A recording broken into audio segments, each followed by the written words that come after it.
আদম রহমতুল্লাহ হারিসা ইবনে ওহব রাদিয়াল্লাহু আনহু থেকে বর্ণিত, তিনি বলেন, নবী করিম সাল্লাল্লাহু আলাইহি ওয়াসাল্লামকে বলতে শুনেছি, তোমরা সাদকা করো, কেননা তোমাদের উপর এমন যুগ আসবে যখন মানুষ আপন সাদকা নিয়ে ঘুরে বেড়াবে, কিন্তু তা গ্রহণ করার মতো কাউকে পাবে না।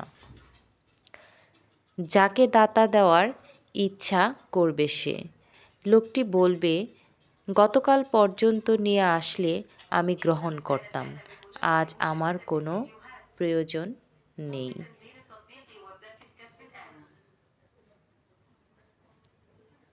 ভিডিওটি ভালো লাগলে একটি লাইক দিবেন এবং শেয়ার করবেন।